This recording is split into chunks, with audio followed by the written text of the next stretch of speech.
The first thing Amelia noticed was the sound. Not the sound of the airplane landing, or the metallic click of seatbelts unlocking, or even the hum of people rushing to stand up when the plane hadn't stopped yet.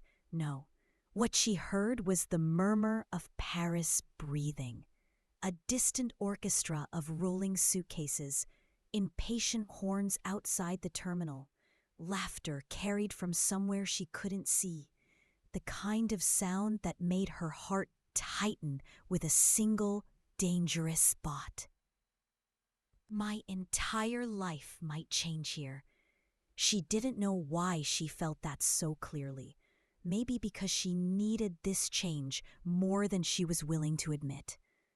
When Amelia Carter stepped into Charles de Gaulle Airport, her pulse was pounding in a completely unreasonable cinematic rhythm. She had imagined this moment for years. Paris, the place she dreamed about while stuck in an office cubicle in Chicago, where the gray ceiling lights flickered like dying hopes. But no fantasy version prepared her for the truth.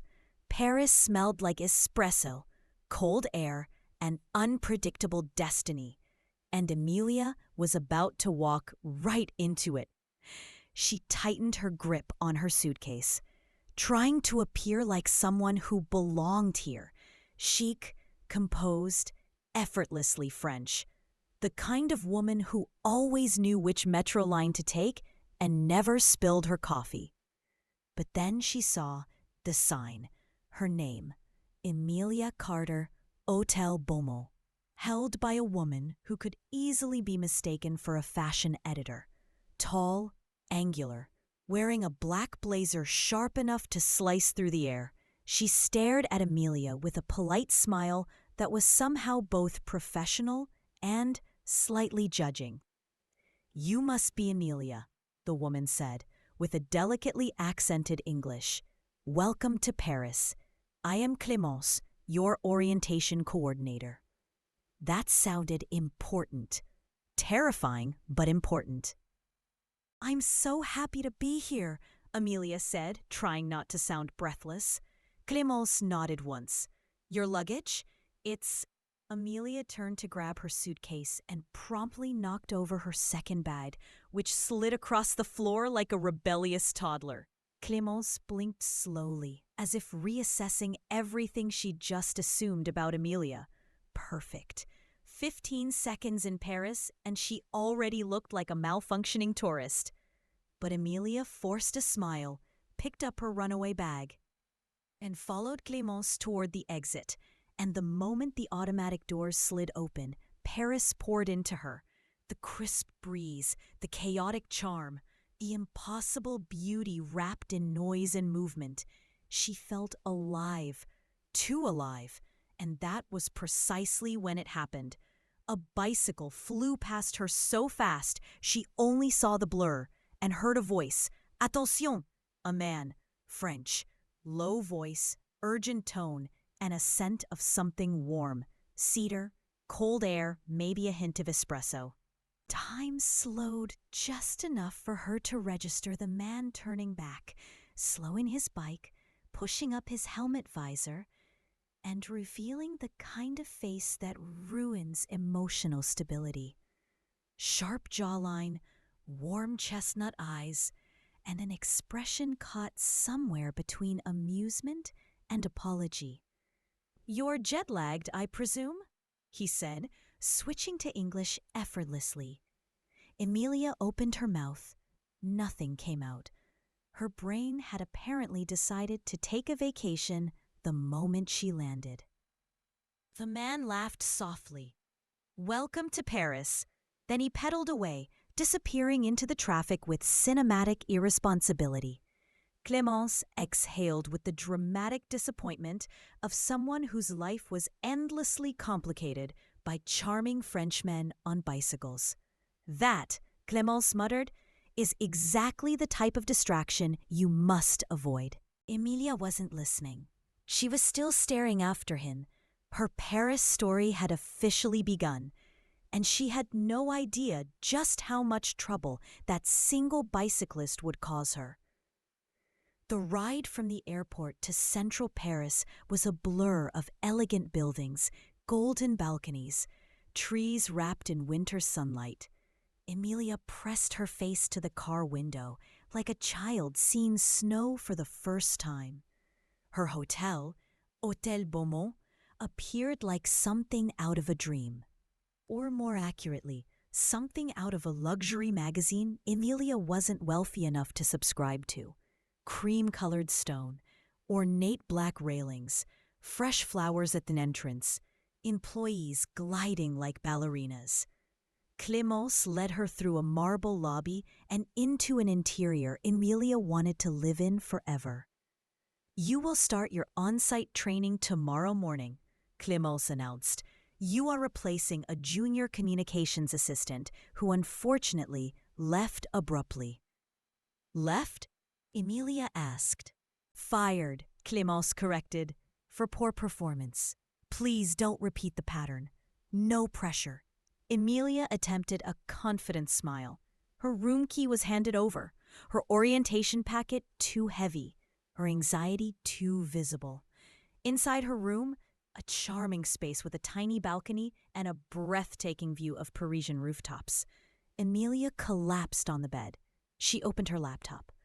30 unread emails from her old boss, her mother, her best friend, her landlord, her student loan provider. Reality hit her like a champagne cork to the forehead. She had quit her stable job, moved to Paris, and her entire future depended on doing well in a hotel so fancy it could probably sue you for touching the wallpaper wrong. She inhaled deeply. This was fine. Everything was fine. She unpacked, showered, dressed in something that felt French but practical, and stepped out to walk the neighborhood. She had exactly 4 hours before jet lag murdered her, so she planned to enjoy every second. The street cafés, the pastries and windows, the soft golden light. She wanted all of it. Except fate had other plans. At a crosswalk, while admiring a stunning floral display outside a boutique, she stepped forward at the wrong moment. Directly into the path of a delivery cart. Boxes tumbled. A man shouted. Emilia gasped, and a woman stormed out of the boutique, heels clicking loudly. "Qu'est-ce que vous faites? Are you blind?" Her tone was sharp as glass. "I'm so sorry, I didn't mean to. The woman looked her up and down, expression darkening with recognition. "Ah, you must be the American girl." The phrase was delivered like an insult. "Yes, I'm Emilia." "I'm Isabelle. I handle VIP public relations at Hôtel Beaumont." She said it with the pride of a queen stating her empire. Emilia smiled nervously. "Nice to meet you." Isabelle stared coldly. "Your predecessor was an embarrassment. I hope you are not the same." Then she swept back into the boutique. Emilia stood frozen, cheeks burning, wondering how on earth this day could get worse. It got worse, because when she turned around, she saw someone leaning against a lamppost. Smirking, chestnut eyes, bike helmet hooked on one finger. The dangerously charming bicyclist. "You again," he said. She exhaled in disbelief. "Do you appear every time I embarrass myself?" "No," he said with a soft laugh. "Just when it is especially entertaining." Emilia covered her face. "I'm Gabriel," he added. Of course he had the perfect Parisian name. "And you are?" "Emilia, the girl who keeps almost dying in front of you." "Not dying," he said, stepping closer. "Just distracting." Her breath caught. Was he flirting? Before she could respond, he nodded toward the boutique where Isabelle had disappeared. "You should stay away from that one." "She is," he paused, searching for the right word. "Ambitious, in the unpleasant way." "Noted," Emilia murmured. Don't worry, Gabriel said. Paris is difficult at first, but it becomes magic if you let it. The honesty in his voice softened her. He wasn't just charming, he was kind. He pushed off from the lamppost. See you around, Amelia. Then he was gone again, swallowed by the city, and Amelia was left breathless on the sidewalk, feeling something warm flicker deep in her chest. Excitement, hope, curiosity, and the beginning of trouble. Her first day of work started in pure chaos. A last-minute VIP booking, a misprinted brochure, a furious client demanding an upgrade. Amelia felt like a malfunctioning robot pressed into customer service. But when she stepped into the communications office, a bright room full of plants and color-coded schedules, something clicked. She knew this world. She could handle this. By noon, she had redesigned a broken promotional layout, solved a translation error using high school French and pure luck, and impressed 2 senior staff members. Even Isabel noticed. Acceptable, she said curtly, which in Isabel language probably meant spectacular. Amelia took the compliment greedily, but the true victory came later. A VIP guest, an influencer with 3 million followers, arrived upset because the hotel's welcome package lacked something uniquely Parisian. The staff panicked. Isabel hid. Clémence paced. And Amelia? Amelia remembered something from her walk. A tiny floral boutique nearby. She ran there, spoke with the florist in terrible French, somehow convinced her to put together a custom bouquet inspired by Parisian love poems, wrapped in silk ribbon. The influencer ended up posting a glowing story about the hotel and tagged Amelia. Clémence looked at her with newfound respect. Isabel looked at her with new dislike. And Amelia, exhausted, sweating, exhilarated, stepped outside to breathe, only to find Gabriel leaning on his bicycle again. "You survived," he said. "Barely. I saw the influencer's story," he smiled. "You saved the day." Amelia flushed. "Just a lucky idea." "No," he said softly. "A good one." She tried not to stare at him for too long. He nodded toward the hotel. "You belong here more than you think." Her heart thumped too loudly. And then, like every time, he left before she could reply.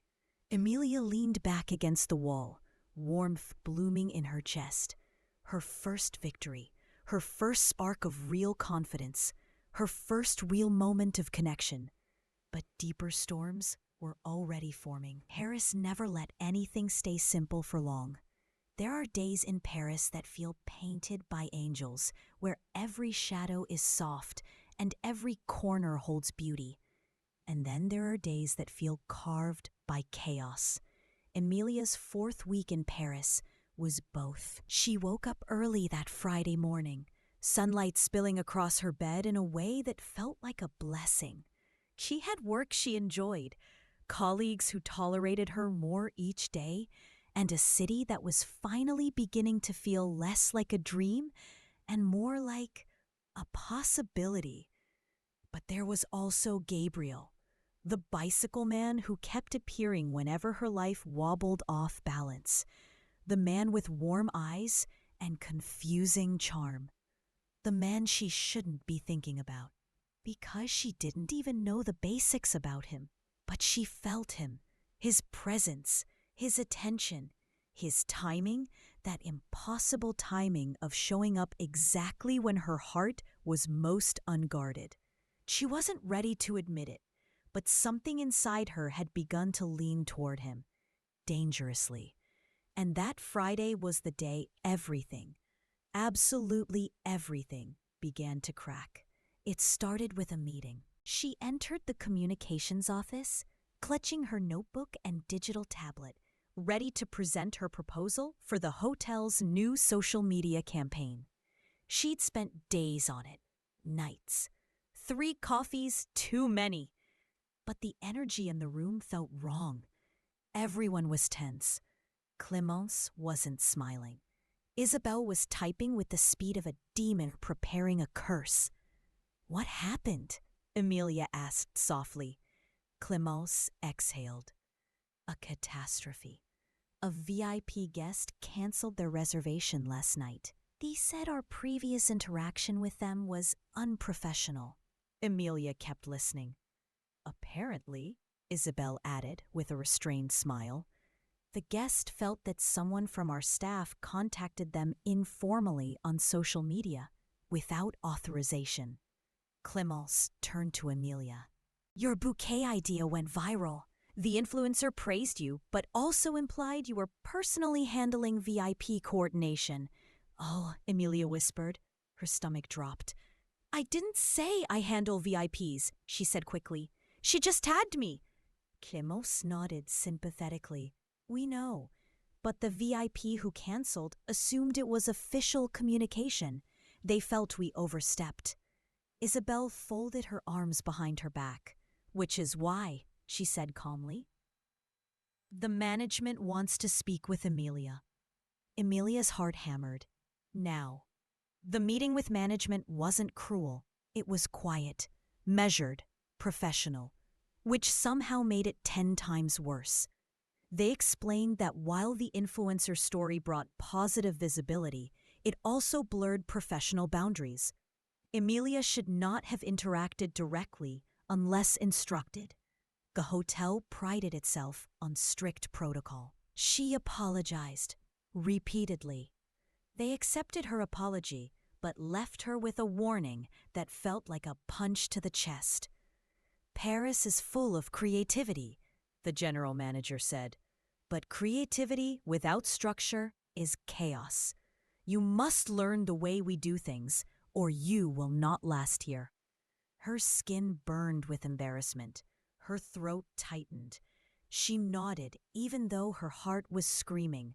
When she left the office, she expected Isabelle to smirk or whisper something acidic. But Isabelle did something worse. She smiled kindly. "Welcome to Paris, Emilia. This city loves ambition, but it also punishes enthusiasm." Emilia walked back to her desk, sat down, and tried to breathe.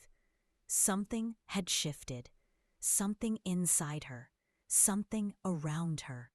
Her confidence, fragile but growing, cracked. After work, desperate to clear her head, Emilia took her usual walk along Rue des Fleurs, the street with the flower shop where she first ran into trouble.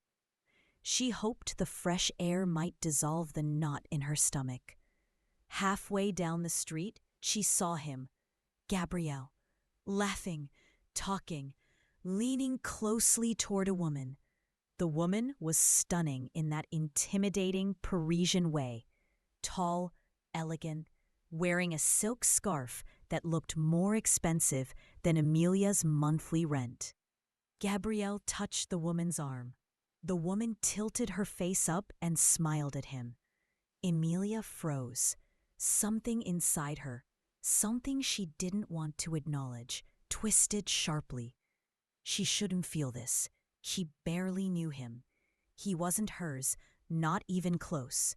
Still, she couldn't stop staring. She stepped back, trying to melt into the nearest doorway, but Gabriel spotted her. His expression brightened until the woman touched his waist. Then something unreadable flickered in his eyes, and Emilia suddenly wished the sidewalk would open and swallow her whole.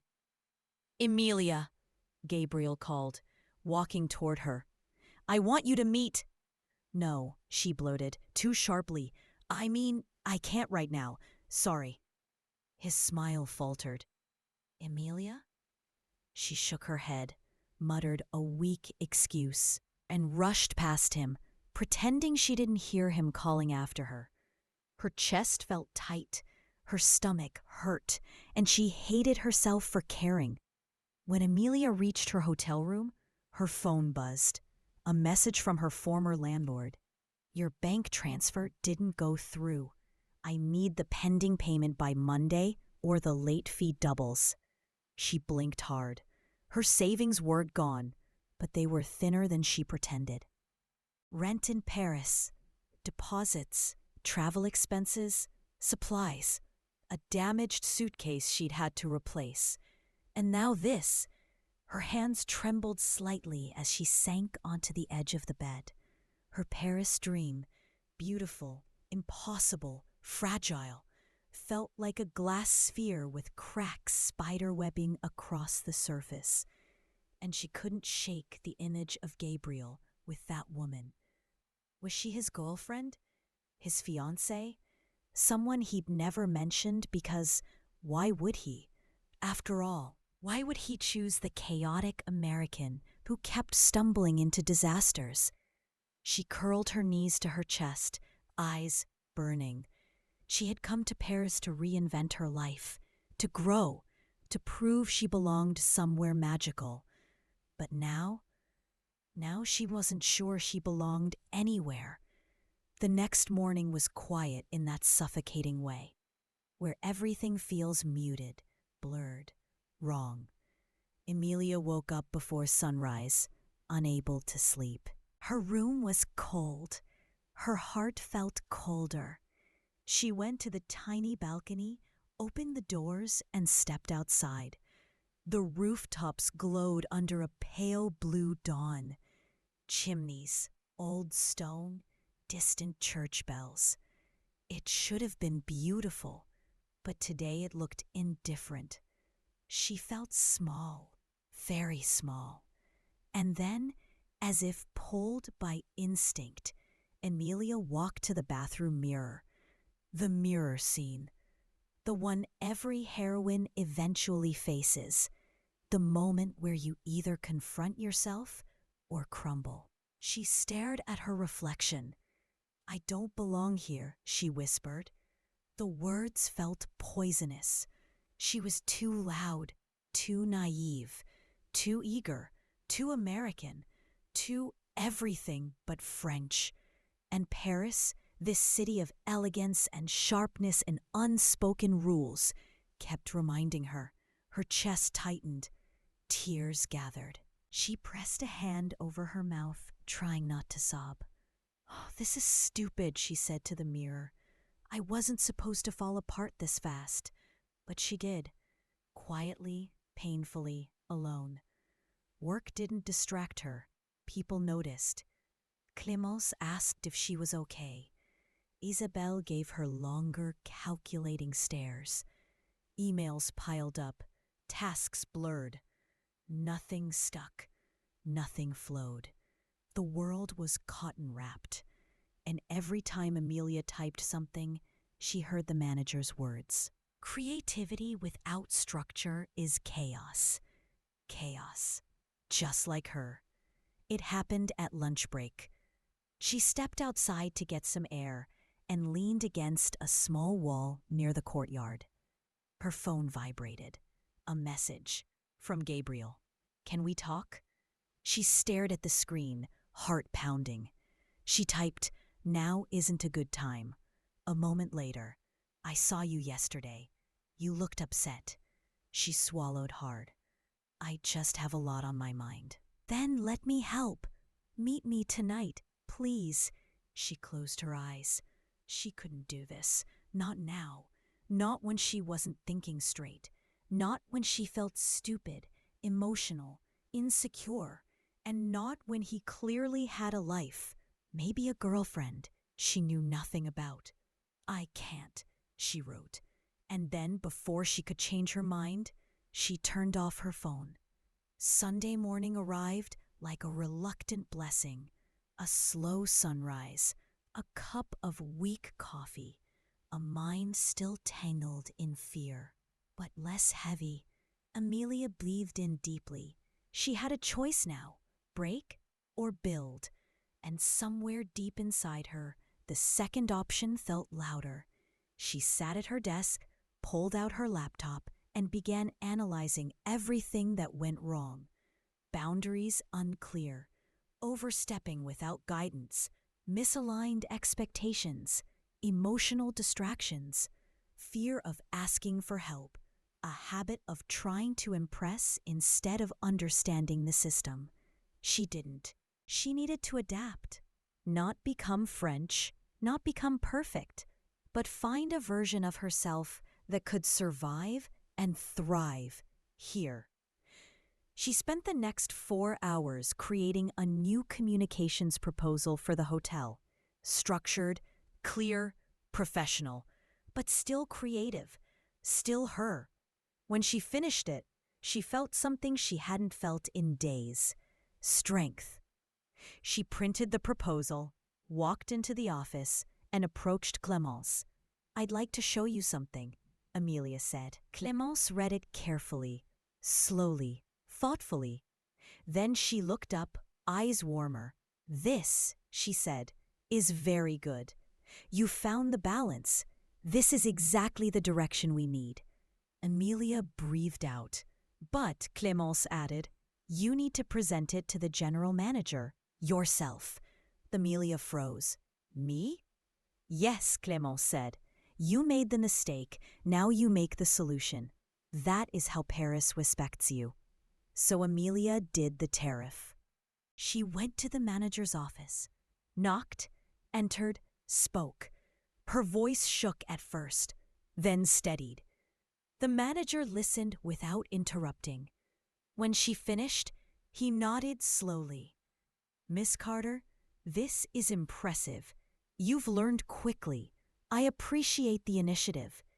Relief washed over her like warm rain. But then he added, "We will test this strategy next month. If it works, we may consider expanding your role." Her breath caught. Really? Really. That was it, her moment. Her breakthrough. Her first Parisian victory that truly belonged to her. She stepped outside the hotel, full of adrenaline, joy, a little disbelief, and froze. Gabriel was there, leaning against his bicycle, waiting. His expression, worried and hopeful and unsure, almost undid her completely. "Emilia," he said softly, "you disappeared." She looked away. "I needed space. From me, from everything."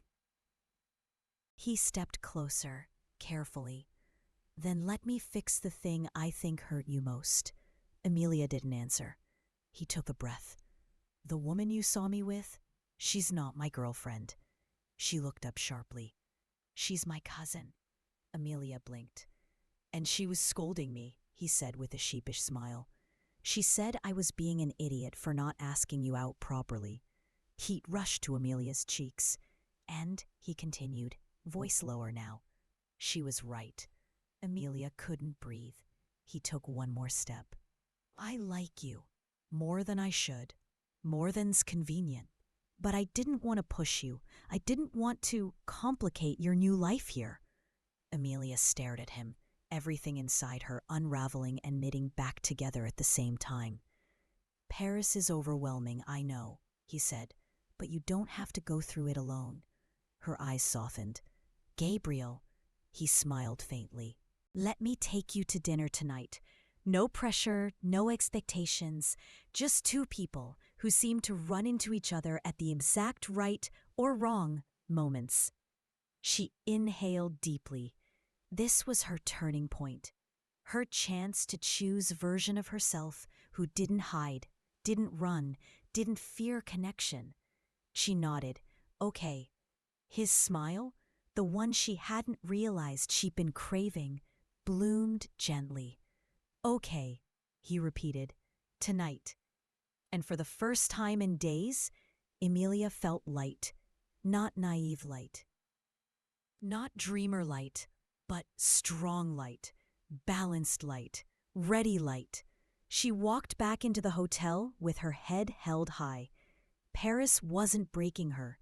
She was learning how to belong. The rain had stopped hours ago, but Paris still glistened as if holding its breath. Emilia stood at the edge of Pont Alexandre II. the bridge lamps stretching along both sides like golden pearls suspended above the Seine.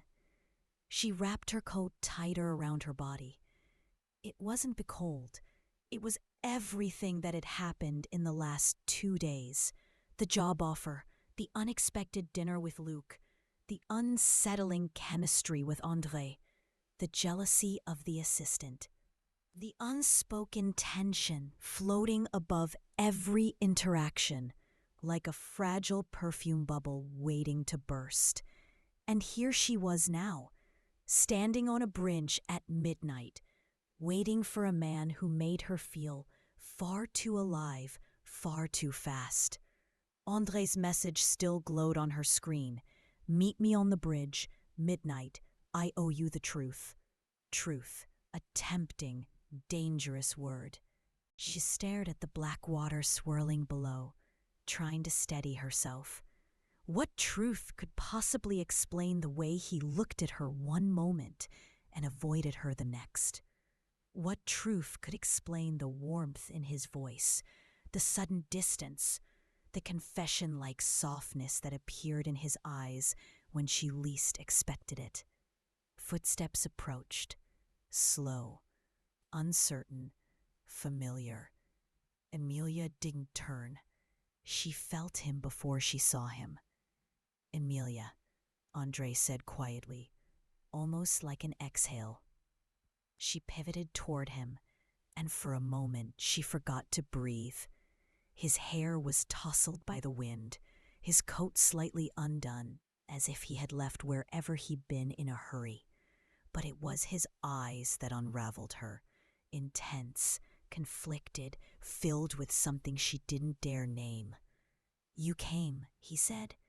You asked, she answered. A small, sad smile appeared on his lips. I wasn't sure you would. Silence stretched between them, delicate, electric. Why am I here, André? She finally asked. You said you owed me the truth. He leaned on the railing, looking out at the dark shimmer of the Seine. I do, and it's complicated. Emilia crossed her arms. Everything with you is complicated. He nodded. I deserve that. She waited. He took a slow breath, and the confession began. I met Luc, André said, surprising her. Her eyebrows shot up. You talked to him? He cornered me, André said with a humorless laugh. In the lobby of La Perle Blanche. He said you're brilliant, exactly what the company needs, and that I should stay far away from you. Emilia blinked. Stay away from me? Yes. For what reason? For a reason he didn't explain, André said. But I can guess. He looked at her now, directly, and she felt the full weight of his gaze. He thinks I'm trouble for you. Are you? She whispered. The question startled him. His jaw tightened as if he were fighting something inside himself. I don't want to be, he said, but I might be. Her stomach tightened. And why do you think that? He stepped closer, not touching her, but close enough that she could feel his warmth. Because I want you, he said quietly, and wanting you is dangerous. Emilia's pulse stuttered. André. No, let me finish, he said. His voice was rougher now, unguarded. I've tried to keep distance. You know that. You feel it. I pull back, come closer, pull back again. I know it's confusing. It's confusing to me too. Because every time I'm near you, I forget everything else. I forget what I promised myself. I forget the rules I set. I forget what I'm supposed to be protecting. Emilia frowned. Protecting? Protecting whom? He closed his eyes for a moment. When he opened them, they were heavy with conflict. You, he said. Her heartbeat collided with her ribs. Protecting me from what? He hesitated. Too long. She stepped back. André, if you brought me here just to be cryptic? I wasn't finished, he said, reaching out, but he didn't touch her. His hand hovered near her arm, trembling slightly. The truth is, Luke and I have history. That she did not expect. History? She repeated. He nodded. Professional, personal. Personal how? André looked away. He was going to be my business partner, years ago, before everything fell apart. Why did it fall apart? Because I fell in love with the wrong person, André said. And Luke never forgave me for it. Emilia's breath caught. Not from jealousy, from something deeper, something icy. Who? She whispered. André met her eyes and didn't blink. His fiancée, her lips parted in shock. You? It wasn't supposed to happen, André said. None of it. He introduced us. She was warm, charming, brilliant. I thought maybe I was imagining the connection. Maybe I was reading into things. But one night, she kissed me and everything crashed. I still regret it. Years later, I regret it. Emilia felt the sting of betrayal, not toward herself, but imagining the wound it must have left in Luke. And now he sees me with you, André continued, and thinks I'm repeating history, sabotaging him again, destroying something important to him. Emilia swallowed. Important? To him? André nodded slowly, too slowly. The realization hit her like a bucket of cold water. He likes me, she whispered. It wasn't a question. It was a stunned truth.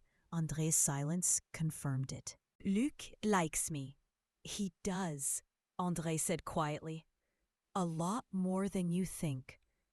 Emilia stared at the bridge railing, at the river, anywhere but at André.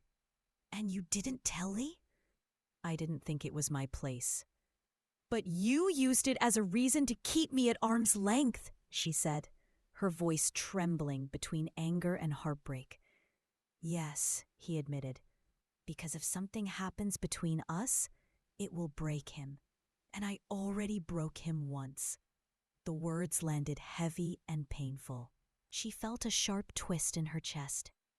So you want me, but you won't allow yourself to have me? Yes, he said. And you expect me to just accept that? No, André whispered. I expect you to hate me for it. She looked at him, really looked at him, and suddenly she saw the truth beneath the polished exterior. Guilt, fear, longing, restraint, desire.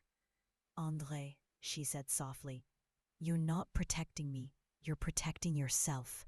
You're afraid of making the wrong choice.